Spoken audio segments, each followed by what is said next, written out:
Right, before the dredging starts, yesterday went out and did the engine test. Brilliant. I feel like I've been stuck here. Well, I've been stuck here for 3 months and then several months before that, getting the engine sorted out. So that happened yesterday, and here's a small clip to show what happened. It's a very, very rare occasion when things go according to plan, nothing breaks, and I don't make a complete hash of it. And yesterday was no exception, so let's have a look. Right, so going out with Gary from Mobile Marine, who did a fantastic job of putting the engine in and is doing the engine check. Nothing's going to stop us now, except maybe if somebody did something ridiculous, like put a pipe right across the harbour entrance. Are we going out? Yeah. A pipe where? Right across the entrance? A pipe right across the entrance. Yeah, well, that wasn't going to stop us. Anyway, here we come, steaming up the entrance, and we've got a red light against us, so time to check the emergency brakes. Pretty good, actually. Stops on a sixpence. There you go. Very happy about that. Very high tides, by the way. It's the highest tides of the year, and it's minus 0.3 to 12.4. So that's about as big as it gets. And at this point I didn't know whether I'd got the GoPro turned on, so this is just going out into the outer harbour, and then, like an idiot typically, I actually pressed the off button and didn't press it on again until we actually got out there. So sorry about that, missed the big exit. But anyway, lovely, lovely morning, loads and loads of different tests, different speeds. Gary buried below for most of the time to actually figure out what's going on with the engine, and it was just fabulous. And then after what seemed like a very quick time, about 3/4 of an hour to an hour, we came back in.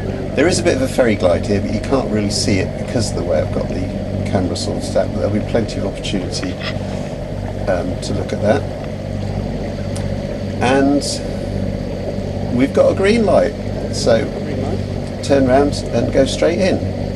And what could possibly go wrong except maybe, I don't know, a pipe right across the harbour entrance? Yeah, of course there's a pipe right across the harbour entrance.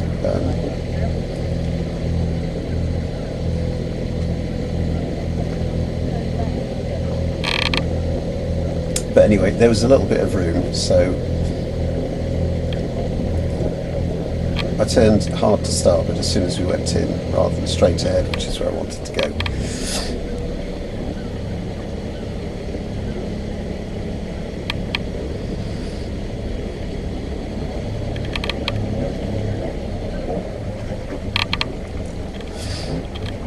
So there you can see the pipe. People were warned about this, so people coming in knew about it. And then we took up a temporary mooring, which is when I knocked the GoPro with my elbow. Gary left at this point, and I hung around to talk to the chap next door and figure out how to move the boat round. And in my excitement, completely forgot to prepare the ropes because I was coming in single-handed to a new mooring. Just completely forgot. Just too excited. Anyway, let's see what happens. So let's speed this little bit up. So basically the agreement was to, they would push the dredger over to one side, and I would motor down the other side of this great long pipe, which you might have seen in an earlier video, do a U-turn around the back, and then they would nudge the dredger back over to the other side, and then I could come back. There's a slight concern that the pipe might drift over this way, so it's just out of camera shot because of the jaunty angle. But oh no, here you are, you can see it. They actually had to sort of push that out of the way, and then I came back in around the other side of the pipe, and smoothly, which you can't see, just stopped really, really gently and just kissed the side of the pontoon and then hopped aside. So of course you can't see that bit because of the camera angle, but luckily at least you can't see the really awful rope work that comes next. Except you can, because then I joggled the GoPro again and you can see the trailing lines, the lines in the water, all this horrific stuff that we get terribly embarrassed about. That really is cringeworthy. Not happy with that at all.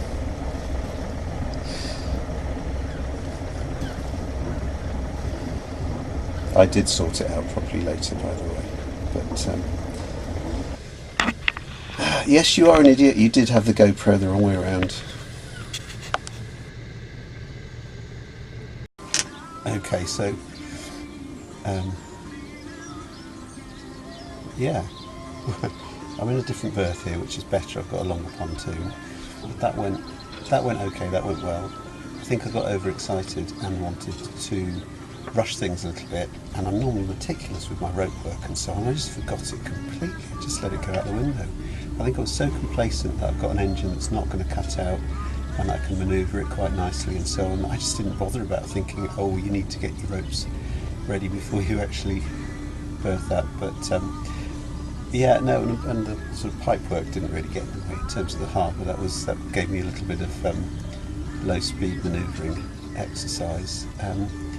Engine is probably too powerful, 20 horsepower. She really squats under full power, which means that we're going above hull speed. Unfortunately, well, two things broke. GPS, which I tested the day before, didn't break, but I've got a handheld, so I used that. And secondly, the log, the speed log, wasn't working. And I think that's probably when she got lifted out. I guess the impellers got broken, and apparently you can actually replace those in situ. You've just got to be brave and accept a little bit of water spurting out. So what else? No, very pleased with that. So I wanted to post something early because hopefully now we can start doing some actual proper sailing.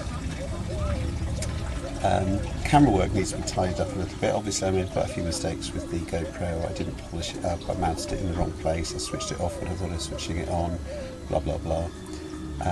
But to make up for that, I've actually started to do some some early steps work, looking at getting a quadcopter drone sorted out so I can do those wonderful aerial shots. So let's have a look at that now, shall we?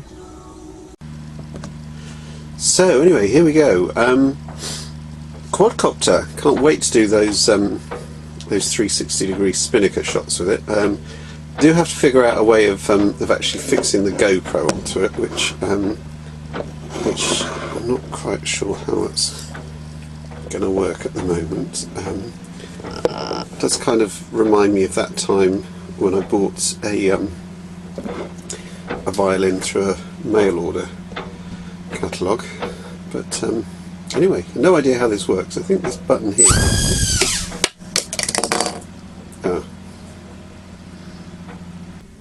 Oh, hang on, I think I've been getting this something wrong here. It says here, the RS flying model is a high dangerous commodity.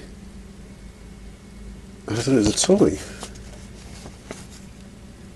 This product is not a toy, but a precise equipment that's integrating mechanics and electronics with expertise of aerodynamic and high frequency transmitting.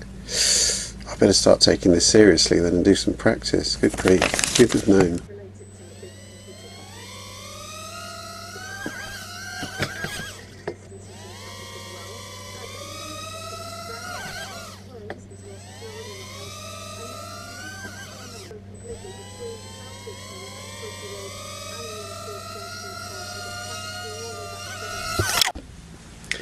Well, finally, after a bit of practice, I more or less managed to get it to take off and land in pretty much the same spot. I think we might need to revisit this one.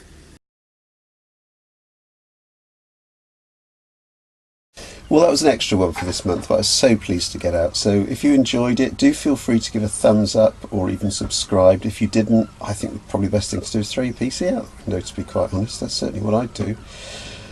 So anyway, more sailing next time, and we'll see how that goes. Oh, it's all gone dark. Hang on.